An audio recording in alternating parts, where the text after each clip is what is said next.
الحمد لله نحمده ونستعينه ونستغفره ونؤمن به ونتوكل عليه ونعوذ بالله من شرور أنفسنا ومن سيئات أعمالنا من يهد الله فلا مضل له ومن يضلل فلا هادي له ونشهد أن لا إله إلا الله وحده لا شريك له ونشهد أن سيدنا وسندنا وحبيبنا وشفيعنا ومولانا محمدا صلى الله عليه وعلى آله وصحبه وبارك وسلم تسليما كثيرا أما بعد فأعوذ بالله من الشيطان الرجيم بسم الله الرحمن الرحيم إن الله لا يغير ما بقوم حتى يغيروا ما بأنفسهم وقال النبي عليه الصلاة والسلام التائب من الذنب كمن لا ذنب له أو كما قال عليه الصلاة والسلام صدق الله مولانا العظيم وصدق رسوله النبي الكريم ونحن على ذلك لمن الشاهدين والشاكرين والحمد لله رب العالمين. عزیزان محترم، اللہ تبارک و تعالی کا بے حد انعام و احسان ہے اس بابرکت مہینے کے بابرکت دن اللہ تعالیٰ نے ہمیں اپنے گھر میں حاضری کی توفیق بخشی، اور یہ مہینہ چونکہ انتہائی برکت والا ہے، عظمت والا ہے، اور یہ اس سال کے اندر اس رمضان المبارک کا یہ آخری جمعہ ہے،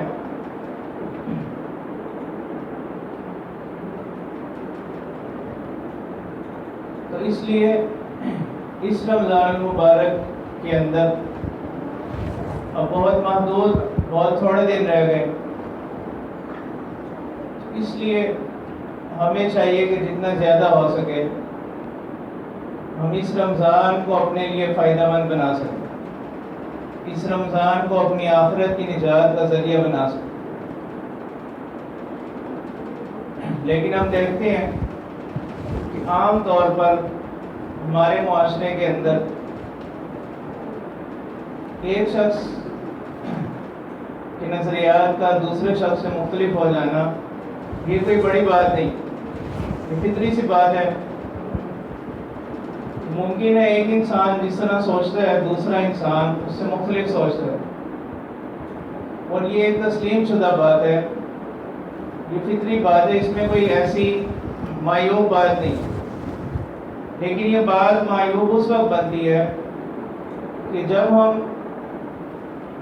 ان چیزوں کی بنیاد پر کسی دوسرے کی ذات پر بہتان تراشیاں شروع کرتے، کسی دوسرے کی ذات پر الزام لگانے شروع کرتے، اور پھر خاص طور پر جو حال ہی میں واقعہ پیش آیا اس رمضان المبارک کے مہینے کے اندر اور اس کے آخری عشرے کے اندر اور آخری عشرے کے بھی انتہائی مبارک دن کے اندر، اور جس جگہ پر پیش آیا اس پر ہمیں من حیث المعاشرہ اپنے بارے میں غور کرنا چاہیے کہ ہم کس طرف جا رہے ہیں، اور ہماری جو ہے من حیث الانسان ایک مسلمان کے طور پر ہماری کیا تربیت. اور پھر جس جگہ پر یہ واقعہ پیش آیا اس جگہ کا تو اتنا ادب و احترام ہے کہ اس جگہ کے آگے تمام دنیا کی جو زمین ہے اس کی کوئی اہمیت، کوئی حیثیت نہیں، کیونکہ وہاں بارگاہ رسالت صلی اللہ علیہ وسلم ہے، اور ہر انسان، ہر مسلمان کا ایمان جو ہے وہ اس وقت تک کامل اور مکمل نہیں ہو سکتا جب تک کہ اس کے ایمان کے اندر آپ صلی اللہ علیہ وسلم کی ذات کی جو عظمت ہے، آپ صلی اللہ علیہ وسلم کی ذات کی جو محبت ہے، وہ پورے طور پر اس کے ایمان کا حصہ نہ ہو۔ اس محبت کے اندر، اس عظمت کے اندر اگر ذرا بھی کمی ہوئی تو انسان ایمان سے بھی ہاتھ دھو بیٹھتا۔ اس جگہ پر جو ہے یہ واقعہ پیش آیا، کوئی بھی انسان، اس کے جیسے بھی اعمال ہوں گے، اس کا جیسے بھی معاملات ہوں گے، لیکن ایسی مقدس جگہیں یہ ان چیزوں کے لیے نہیں کہ یہاں انسان جو ہے ایسے اعمال کرے، بلکہ قرآن مجید میں تو اللہ تعالیٰ فرماتے ہیں لا ترفعوا اصواتکم فوق صوت النبی، کہ اے ایمان والو کہ اپنی آوازوں کو پیغمبر کی آوازوں سے بس بلند نہ کرو۔ اور یہ ہمارا ایمان اور عقیدہ ہے، آپ صلی اللہ علیہ وسلم مسجد نبوی کے اندر، اپنے روضہ شریف کے اندر حیات ہیں، اور آپ صلی اللہ علیہ وسلم کی روضہ مبارک کا بھی وہی احترام ہے جو کہ آپ صلی اللہ علیہ وسلم کی ظاہری حیات کے اندر، کہ وہاں پر بھی انسان اپنی آوازوں کو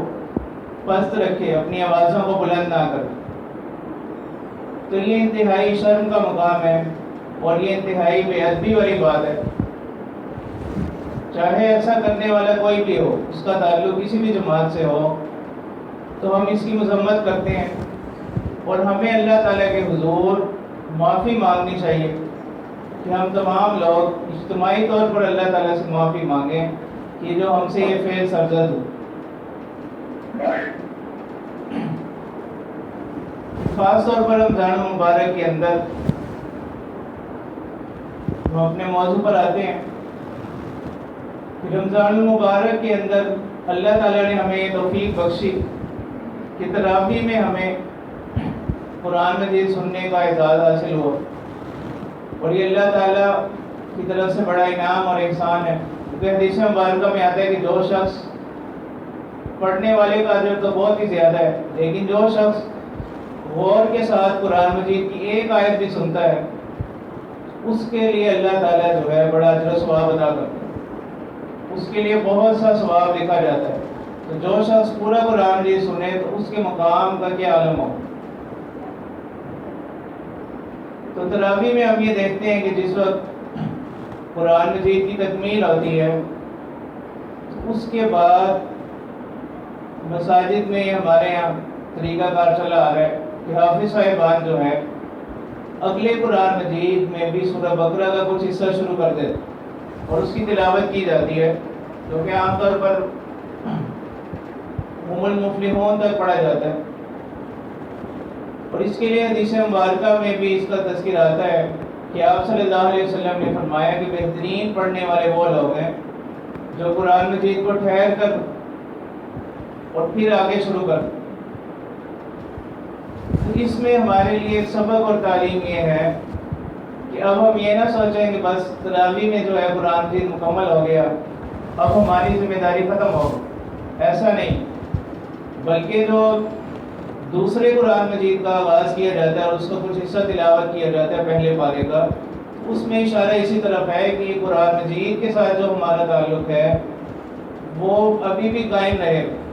وہ ابھی بھی ختم نہیں ہو۔ پھر دوسری طرف ہم دیکھتے ہیں کہ رمضان المبارک کے حوالے سے قرآن مجید کی جس آیت نے رمضان المبارک کی فرضیت بتلائی، اللہ تعالیٰ فرماتے ہیں یا ایھا الذین آمنوا کتب علیکم الصیام کما کتب علی الذین من قبلکم لعلکم تتقون، اے وہ ایمان والے لوگوں، تم پر روزے فرض کیے گئے جیسا کہ تم سے پہلے لوگوں پر فرض تھے، اور ان روزوں کی فرضیت کا مقصد کیا ہے؟ لعلکم تتقون، تاکہ تم پرہیزگار ہو جائے۔ تو اب الحمدللہ جو ہے 26 روزے گزر چکے ہیں، 27واں روزہ ہے اور رمضان المبارک جو ہے وہ اپنے اختتام کے قریب ہے. تو اب اس آیت مبارکہ کے اندر ایک طرف جہاں روزوں کی فرضیت کو بیان کیا جا رہا ہے، تو دوسری طرف اللہ تبارک و تعالی وہ اس آیت میں ہمیں ایک اور طرف متوجہ کرنا چاہتے ہیں کہ اب ہر انسان جو ہے اس مہینے کے آخر کے اندر، اس مہینے کے اختتام کے قریب ہم اپنے آپ کا احتساب کریں، ہم اپنی حالت کا جائزہ لیں کہ اللہ تعالیٰ نے روزے جس مقصد کے لیے فرض کیے تھے اس مقصد کی تکمیل ہوئی یا نہیں. اور ہر شخص کے لیے آسان ہے، وہ اپنی حالت کا جائزہ لے سکتا ہے، کیونکہ ہر شخص جو ہے اپنی حالت کو، اپنے آپ کو سب سے بہتر جانتا ہوتا ہے. تو اللہ تعالیٰ یہ جو قرآن مجید میں فرما رہے ہیں لعلکم تتقون، تو ہم اپنی حالت کا جائزہ لیں کہ آیا ہمارے اندر یہ صفت پیدا ہوئی. تقویٰ کے معنی پرہیزگاری کے، ڈرنے کے، خوف کے، اور مفہوم اس کا یہ ہے کہ انسان اپنے ہر کام کے اندر، کوئی بھی کام کرنے سے پہلے اللہ کی ذات کی عظمت اس کے دل میں موجود ہو،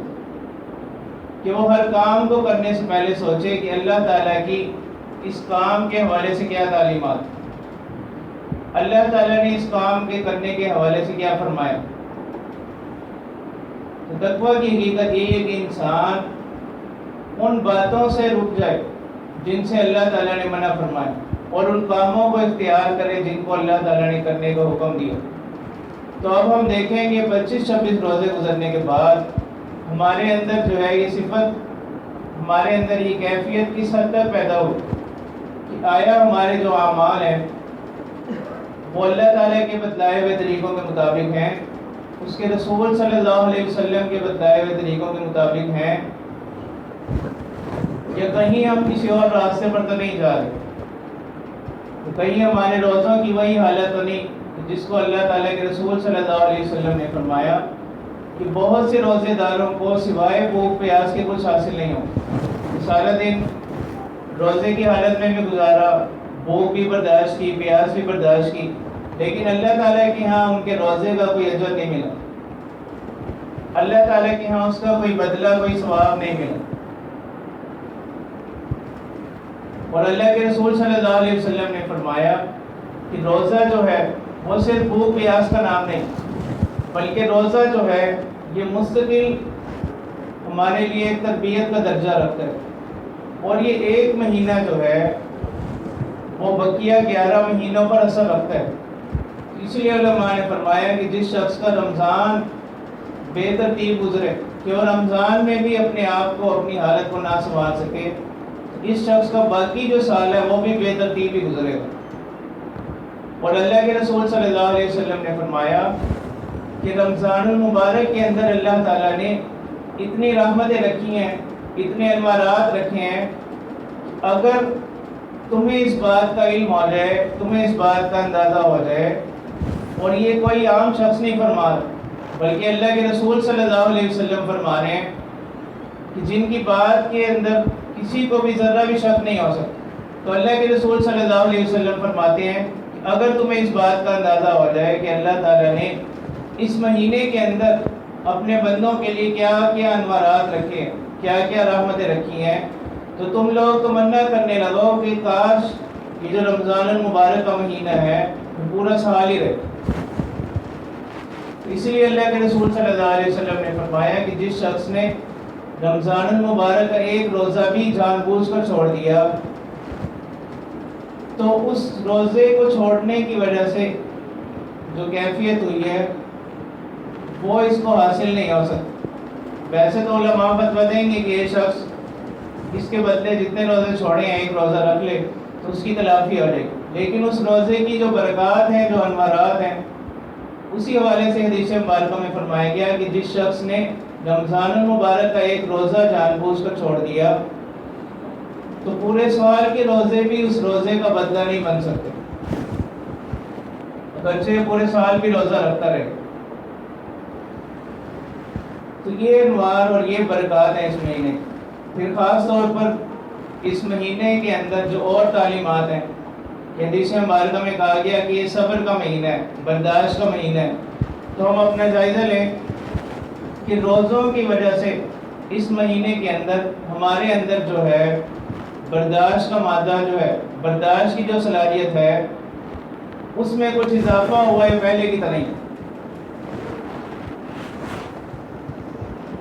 پھر اس مہینے کو کہا گیا کہ شہر المواسات، غمخواری کا مہینہ ہے، کہ روزہ دار جب دن بھر بھوکا پیاسا رہتا ہے تو معاشرے کے جو وہ لوگ جو سارا سال کا اکثر حصہ جو ہے وہ تنگ دستی کی حالت میں گزارتے ہیں، بھوک اور افلاس کی حالت میں گزارتے ہیں، تو ان کا خیال اس کے دل میں کس حد تک پیدا ہوا ہے نہیں، کہ معاشرے کے جو ضرورت مند لوگ ہیں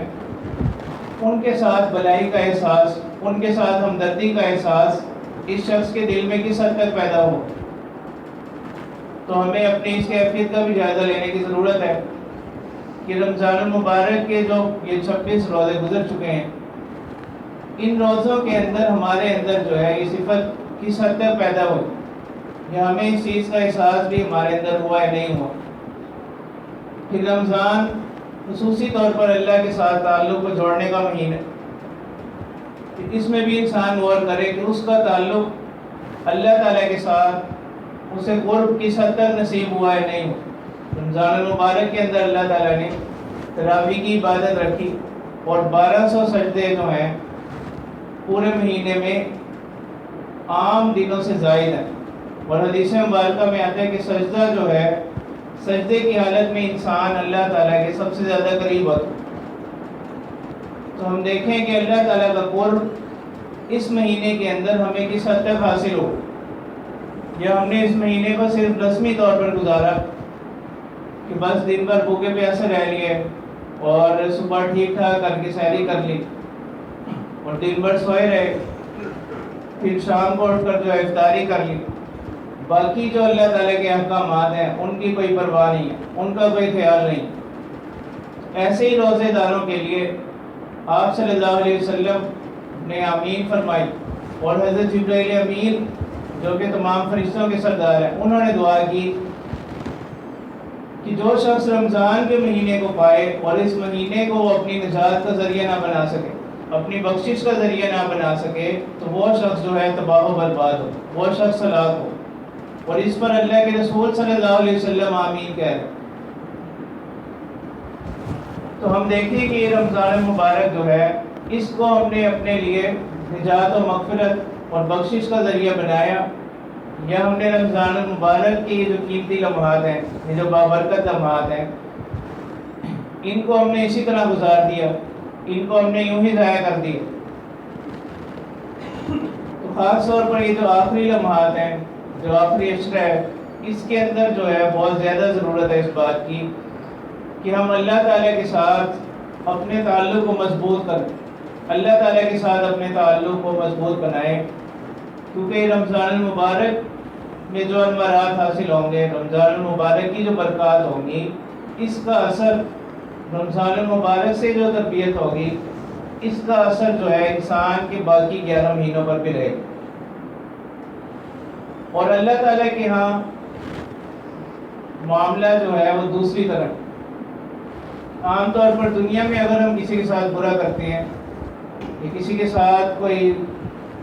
کسی کی حق تلفی ہو جاتی ہے، کوئی کوتاہی ہو جاتی ہے، تو وہ شخص جو ہے اس کا رویہ سختی والا ہوتا ہے، وہ کسی کی بات کو، کسی بھی عذر کو برداشت نہیں کرتا۔ لیکن اللہ تعالیٰ کی جو ذات ہے وہ ارحم الراحمین ذات ہے۔ تو حدیث مبارکہ میں آتا ہے کہ اللہ تعالیٰ فرماتے ہیں، حدیث مبارکہ کا مفہوم ہے کہ بندہ جیسا میرے متعلق گمان رکھتا ہے میں اس کے ساتھ ویسا ہی معاملہ کرتا ہوں، اور میں بندوں کے ساتھ ہوتا ہوں جس وقت وہ میرا ذکر کرتے ہیں۔ اور اللہ تعالیٰ فرماتے ہیں کہ بندے کے توبہ کرنے پر اللہ تعالیٰ کی ذات جو ہے وہ کس قدر خوش ہوتی ہے۔ اور اس کو حدیث مبارکہ میں بیان بھی کیا گیا کہ جیسے ایک شخص کسی جنگل میں سفر کر رہا ہے، اس کے پاس کچھ بھی نہیں ہے، اور اس کا کوئی قیمتی سامان وہی اس کے پاس تھا اور وہ گم ہو جائے، پھر اچانک سے اس کو وہ سامان مل جائے، اس شخص کی خوشی کا جو ہے کہ کیا عالم ہو. اسی طرح جو ہے اللہ تعالیٰ اپنے بندوں کی توبہ پر خوش ہوتے ہیں. بلکہ اللہ تعالیٰ فرماتے ہیں کہ اگر کوئی بندہ میرے قریب آتا ہے ایک بالش تو میں ایک بازو اس کے قریب ہو جاتا ہوں. اگر کوئی ایک بازو قریب آتا ہے تو میں 4 بازو اس کے قریب ہو جاتا ہوں. یہ صرف ہمیں سمجھانے کے لیے مثال دی گئی حدیث مبارکہ میں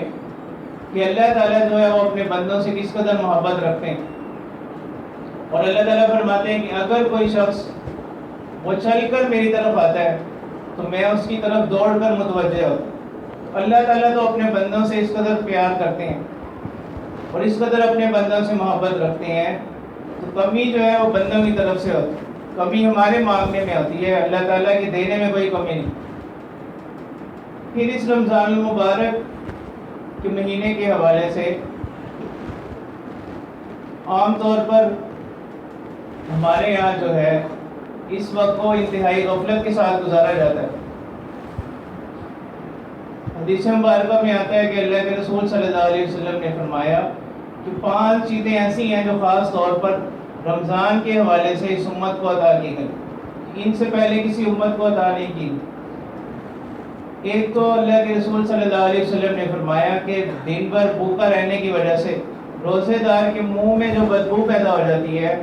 یہ اللہ تعالیٰ کے ہاں مشک جو کہ تمام خوشبوؤں میں بہترین خوشبو ہے اس کی خوشبو سے بھی افضل.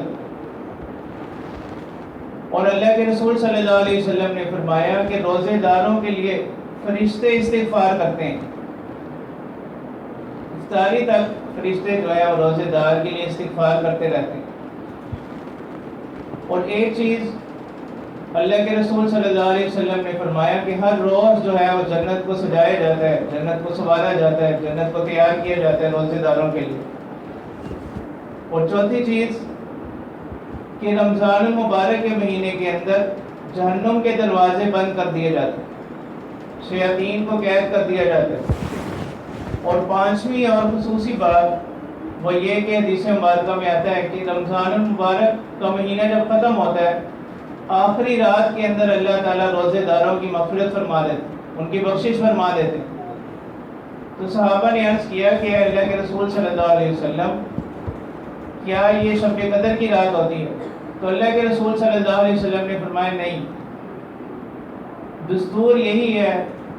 عرف کے اندر یہی ہوتا ہے کہ جب کوئی مزدور اپنی مزدوری پوری کر لے تو اس کو اس کا بدلہ دے دیا جاتا ہے. تو علماء نے فرمایا کہ یہ جو رات ہے جس وقت ہم رمضان کا چاند دیکھ لیتے ہیں اور اگلے دن صبح جو ہے یکم شوال ہوتی ہے جس کو ہم عام طور پر چاند رات کہتے ہیں, اس کو لیلۃ الجائزہ کا نام بھی دیا گیا. یعنی اللہ تعالیٰ کے ہاں یہ انعام کی رات ہے کہ وہ لوگ جن پر اللہ تعالیٰ نے روزے فرض کیے تھے, کہ جن لوگوں نے روزے رکھے, اللہ تعالیٰ اس رات کے اندر ان کی مغفرت فرما دیتے, ان کی بخشش فرما دیتے. اور حدیث میں خصوصی طور پر جو ہے اس رات کی عبادت پر, اس رات کے اندر اللہ تعالیٰ کے حضور قیام کرنے پر بڑا زور دیا گیا اور اس کی بڑی فضیلت بتائی گئی. عام طور پر ہم اس رات کو بازاروں کے اندر اور ادھر ادھر کاموں کے اندر ضائع کر دیتے ہیں. تو یہ رات جو ہے وہ غفلت کے ساتھ گزارنے والی رات نہیں, اور یہ رات جو ہے انتہائی قیمتی رات ہے. عام طور پر ہم دیکھتے ہیں خاص طور پر جو ہمارے معاشرے کا نوجوان طبقہ ہے کہ ہمارے معاشرے کے اندر اس چیز کو ایک بڑی اچھائی والی اور خوبی والی بات سمجھا جاتا ہے اور بطور فیشن کی اس کو سمجھا جاتا ہے کہ صبح عید کی نماز کے لیے آتے وقت بھی ہم دیکھتے ہیں کہ حجام کی دکانیں پوری رات کھلی ہوتی ہیں اور لوگ اس رات کے اندر جو ہے وہ صرف جو ہے حجاموں کے پاس بال کٹوانے میں اس رات کو گزار لیتے ہیں اور باقاعدہ وقت لیے ہوتے ہیں. تو ہم یہ کام جو ہے رمضان مبارک کے مہینے میں 5 دن پہلے بھی کر سکتے ہیں, 1 ہفتہ پہلے بھی کر سکتے ہیں, تو بجائے اس کے کہ ہم اپنی اس قیمتی رات کو اس کام کے لیے ضائع کریں. تو اس لیے جو ہے یہ رمضان المبارک کی جو عید سے پہلی رات ہے اس مہینے کے اختتام پر, یہ رات جو ہے بڑی عظمت والی اور اہمیت والی رات. اس رات کے اندر اللہ تعالیٰ سے مانگنا چاہیے, اللہ تعالیٰ کے حضور دعائیں کرنی چاہیے,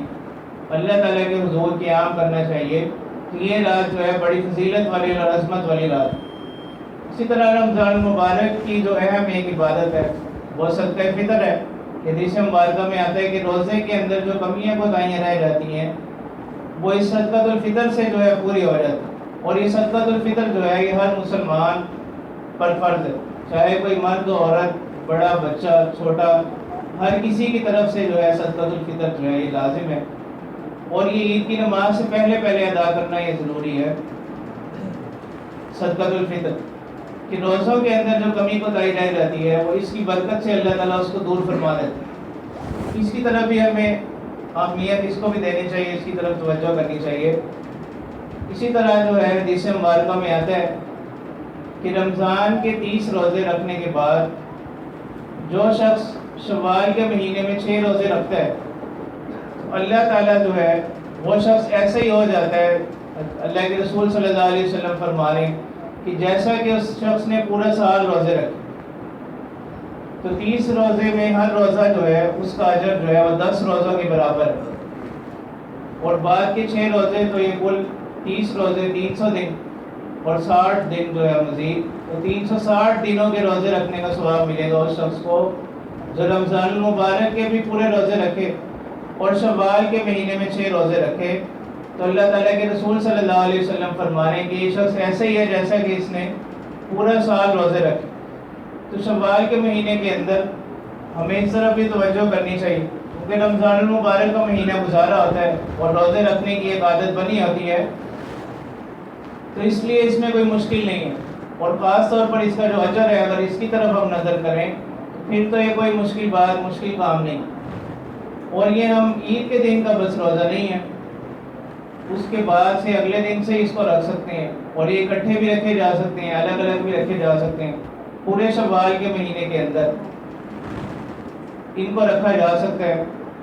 اور ان کی فضیلت جو ہے وہ اس قدر زیادہ ہے. اور علماء نے فرمایا کہ یہ بھی اللہ تعالیٰ کی طرف سے انعام ہے کہ اگر کسی سال میں 29 روزے بھی ہوں گے تو پھر بھی اللہ تعالیٰ اپنی بلند شان کے مطابق جو ہے اس صورت میں بھی اگر کوئی 29 کے بعد شوال کے پھر یہ نہیں کہا جائے گا کہ 7 روزے رکھو، 6 ہی روزے رکھے، اس کو جو ہے سال بھر کے روزے رکھنے کا ثواب ملے. تو اس لیے جو رمضان المبارک کے لمحات ہیں جو گزر چکے، ان میں جو کمیاں کوتاہیاں رہ گئیں ان پر اللہ تعالیٰ کے حضور ہم اللہ تعالیٰ سے توبہ کریں. اور توبہ صرف حدیث مبارکہ میں آتا ہے کہ اگر کوئی اپنے کسی غلطی پر شرمندہ بھی ہو جاتا ہے، اس پر ندامت اور افسوس کا اظہار بھی کر لیتا ہے، تو یہ بھی توبہ ہے. تو انسان اپنے غلطی پر شرمندہ ہو جانا، اس پر ندامت کا اظہار کرنا، افسوس کا اظہار کرنا، یہ بھی اللہ تعالیٰ کی طرف سے بڑی نعمت ہے اور اللہ تعالیٰ کا بڑا احسان. اور گناہ کو گناہ ہی نہ سمجھنا اور گناہ کا اعلان کرنا جو ہے یہ بڑی خطرناک چیز. حدیث مبارکہ میں آتا ہے کہ ہر شخص کی معافی ہو سکتی ہے لیکن ایسے لوگوں کی کہ جو گناہ بھی کریں اور پھر گناہ کرنے کے بعد اس گناہ کو بطور فخر کے لوگوں کے سامنے بیان کریں، ایسے لوگوں کے لیے ہلاکت و تباہی ہے، ایسے لوگوں کی معافی نہیں. اور رمضان المبارک کے جو بقیہ لمحات ہیں، جو لوگ اعتکاف بیٹھے ہیں وہ اعتکاف کے اندر ان کو زیادہ سے زیادہ قیمتی بنائیں،